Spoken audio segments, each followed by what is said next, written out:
नमस्कार दोस्तों, मैं आपको श्रीमद् भगवत गीता के अध्यायों का अर्थ समझाऊंगी। डेली एक वीडियो आया करेगा। आज प्रथम अध्याय है। प्रथम अध्याय का हिंदी अर्थ है, धृतराष्ट्र बोले, हे संजय, धर्मभूमि कुरुक्षेत्र में एकत्रित युद्ध की इच्छा वाले मेरे और पांडु के पुत्रों ने क्या किया। संजय बोले, उस समय राजा दुर्योधन ने व्यूह रचना युक्त पांडवों की सेना को देखकर और द्रोणाचार्य के पास आकर यह वचन कहा, हे आचार्य, आपके बुद्धिमान शिष्य द्रौपद पुत्र धृष्टद्युम्न द्वारा व्यूहकार खड़ी की हुई पांडु पुत्रों की इस बड़ी भारी सेना को देखिए। इस सेना में बड़े बड़े धनुष वाले तथा युद्ध में भीम और अर्जुन के समान शूरवीर सात्यकी और विराट तथा महारथी राजा द्रुपद, धृष्टकेतु और चेकिस्तान तथा बलवान काशीराज पुरुजित, कुंती भोज और मनुष्यों में श्रेष्ठ शैबल्य पराक्रमी युधामन्यु तथा बलवान उत्तमौजा सुभद्रा पुत्र अभिमन्यु एवं द्रौपदी के 5 पुत्रों, ये सभी महारथी हैं। हे ब्राह्मण श्रेष्ठ, अपने पक्ष में जो भी प्रधान है उनको आप समझ लीजिए। आपकी जानकारी के लिए मेरी सेना से जो सेनापति है उनको बतलाता हूँ। आप द्रोणाचार्य और पितामह भीष्म तथा कर्ण और संग्राम विजयी कृपाचार्य तथा वैसे ही अश्वत्थामा, विकर्ण और सोमदत्त का पुत्र भूरिश्रवा और भी मेरे लिए जीवन की आशा का त्याग कर देने वाले बहुत से शूरवीर, अनेक प्रकार के शास्त्रों से सुसज्जित और सबके सब युद्ध में चतुर हैं। भीष्म पितामह द्वारा रचित हमारी यह सेना सब प्रकार से अजय है और भीम द्वारा रक्षित इन लोगों की यह सेना जीतने में सुगम है। इसलिए सब मोर्चों पर अपनी अपनी जगह स्थित करते हुए आप लोग सभी निसंदेह भीष्म पितामह की सब ओर से रक्षा करें। कौरवों में वृद्ध बड़े प्रतापी पितामह भीष्म ने उस दुर्योधन के हृदय में हर्ष उत्पन्न करते हुए उच्च स्वर से सिंह की दहाड़ के समान गरज कर शंख बजाया। इसके पश्चात शंख और नगाड़े तथा ढोल, मृदंग और नरसिंगे आदि बजे एक साथ ही बज उठे। उनका यह शब्द बड़ा भयंकर हुआ। इसके अनंतर सफेद घोड़ों से युक्त उत्तम रथ में बैठे हुए श्री कृष्ण महाराज और अर्जुन ने भी अलौकिक शंख बजाए। श्री कृष्ण महाराज ने पाश्चात नामक, अर्जुन ने देवदत्त नामक और भयानक कर्म वाले भीमसेन ने पौंड्रक नामक महाशंख बजाया।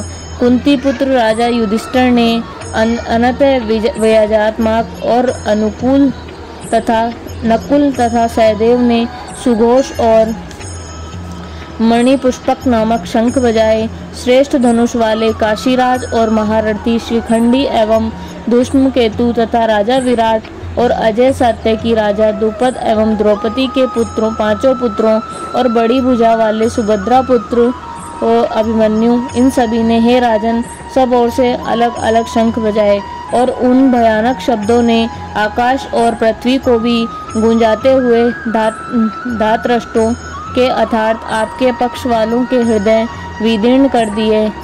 हे राजन, इसके बाद कपिध्वज अर्जुन ने मोर्चा को बांधकर डटे हुए धृतराष्ट्र की संबंधियों को देखकर उस शस्त्र चलने की तैयारी के लिए समय धनुष उठाकर ऋषिकेश श्री कृष्ण महाराज से यह वचन कहा कि हे अच्युत, मैंने रथ को दोनों सेनाओं के बीच में खड़ा कर दीजिए और जब तक मैं युद्ध क्षेत्र में डटे हुए युद्ध के अभिलाषी इन विपक्षी योद्धाओं को भली प्रकार से देख लूं, इस युद्ध रूप व्यापार में मुझे किन किन के साथ युद्ध करना योग्य है, तब तक उसे खड़ा रखिए। दुर्बुद्धि दुर्योधन का युद्ध में हित चाहने वाले जो ये राजा लोग इस सेना में आए हैं, इन युद्ध करने वालों को मैं देखूंगा। संजय बोले, हे धृतराष्ट्र, अर्जुन द्वारा इस प्रकार कहे हुए महाराज श्री कृष्णचंद्र ने दोनों सेनाओं के बीच में भीष्म और द्रोणाचार्य के सामने तथा संपूर्ण राजाओं के सामने उत्तम रथ को खड़ा करके इस प्रकार कहा कि हे पार्थ, युद्ध के लिए जुटे हुए इन कौरवों को देख। इसके बाद प्रथापुत्र अर्जुन ने उन दोनों ही सेनाओं में स्थित ताऊ चाचाओं, दादा परदादाओं, गुरुओं, मामाओं, भाइयों और पुत्रों पौत्रों तथा मित्रों को, ससुरों को, सुहृदयों को भी देखा। उन उपस्थित संपूर्ण बंधुओं को देखकर वे कुंती पुत्र अर्जुन अत्यंत करुणा से युक्त होकर शोक करते हुए यह वचन बोले। वेका उत्तरार्ध और वेका पूर्वार्ध। अर्जुन बोले, हे कृष्ण, युद्ध क्षेत्र में डटे हुए युद्ध के अभिलाषी इस स्वजन समुदाय को देखकर मेरे अंग शिथिल हुए जा रहे हैं, मेरा मुख सूखे जा रहा है तथा मेरे शरीर में कंप और रोमांच हो गया है। हाथ से गांडीव धनुष गिर रहा है और त्वचा भी बहुत जल रही है तथा मेरा मन भ्रमित सा हो रहा है, इसलिए मैं खड़ा रहने को भी समर्थ नहीं हूँ। हे केशव, मेरे लक्षणों को के विपरीत ही देख रहा हूँ तथा युद्ध में स्वजन समुदाय को मारकर कल्याण भी नहीं समझता। हे कृष्ण, मैं न तो विजय चाहता हूँ और न राज्य तथा सुखों को। हे गोविंद, हमें ऐसे राज्य से क्या प्रयोजन अथवा ऐसे भोगों से और जीवन से क्या लाभ है। हमें इस जिनके लिए राज्य भोग सुखादि अभिष्ट है, वे ही ये सब धन्य और जीवन की आशा को त्याग कर युद्ध में खड़े हैं। गुरुजन, ताऊ चाचा, लड़के, उसी प्रकार दादे, मामे, ससुर, पौत्र, साले और भी संबंधी लोग हैं। हे मधुसूदन, मुझे मारने पर भी अथवा तीनों लोकों के राज्य के लिए मैं इन सबको मारना नहीं चाहता, फिर पृथ्वी के लिए कहना ही क्या है। हे जनार्दन, धृतराष्ट्र के पुत्रों को मारकर हमें क्या प्रसन्नता होगी, इन अतिथियों को मारकर तो हमें पाप ही लगेगा। अतएव हे माधव, अपने ही बांधव धृतराष्ट्र के पुत्रों को मारने के लिए हम योग्य नहीं हैं, क्योंकि अपने ही कुटुंब को मारकर हम कैसे सुखी होंगे। यद्यपि लोभ से भ्रष्टित हुए लोग कुल के नाश से उत्पन्न दोष को और मित्रों से विरोध करने में पाप को नहीं देखते, तो भी हे जनार्दन, कुल के नाश से उत्पन्न दोष को जानने वाले हम लोगों को इस पाप से हटने के लिए क्यों नहीं विचार करना चाहिए। कुल के नाश से सनातन कुल धर्म नष्ट हो जाते हैं। धर्म के नाश हो जाने पर संपूर्ण कुल में पाप ही पाप फैल जाता है।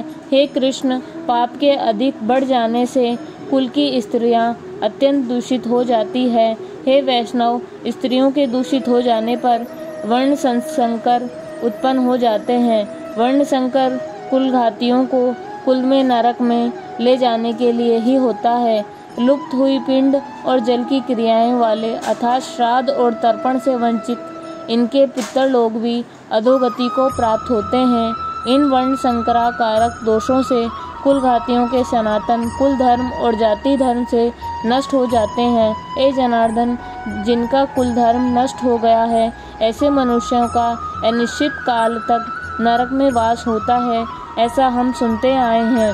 हाँ शोक, हम लोग बुद्धिमान होकर भी महान पाप करने को तैयार हो गए हैं, जो राज्य और सुख के लोभ से स्वजनों को मारने के लिए उद्यत हो गए हैं।